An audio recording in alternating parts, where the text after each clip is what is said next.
ఇకపై ప్రజలు కులం, ఆదాయం, నివాసం వంటి ధృవీకరణ పత్రాలను ఇంటి నుంచే వాట్సాప్ ద్వారా పొందవచ్చు. ఇంతవరకు రెవెన్యూ సేవల కోసం దరఖాస్తులు సమర్పించడానికి మీ సేవా కేంద్రాల చుట్టూ తిరిగే అవస్థలు ఇక నుంచి పూర్తిగా తప్పనున్నాయి.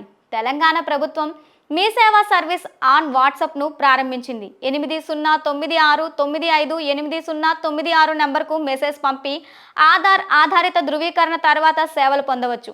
ఈ సేవలు త్వరలో తెలుగు, ఉర్దూ భాషల్లో అందుబాటులోకి రానున్నాయి. ఈ సేవలు నేరుగా స్మార్ట్ ఫోన్ ద్వారా వాట్సాప్లోనే అందుబాటులోకి వచ్చాయి. ముఖ్యంగా స్మార్ట్ ఫోన్ వాడే గ్రామీణ ప్రాంత ప్రజలకు ఇది చాలా ఉపయోగకరంగా ఉంటుంది.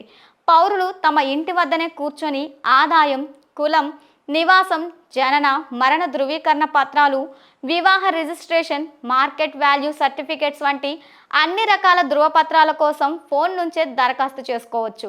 అంతేకాకుండా విద్యుత్, నీటి ఆస్తి పన్నుల చెల్లింపులు, రెవెన్యూ, ఆర్టీఏ, పోలీస్, పౌర సరఫరాలు, పంచాయతీరాజ్, దేవాలయాల సేవలు సైతం ఈ వేదిక ద్వారా అందించనున్నారు. దీనికోసం ముందుగా వాట్సాప్ నెంబర్ను మీ మొబైల్లో సేవ్ చేసుకోవాలి.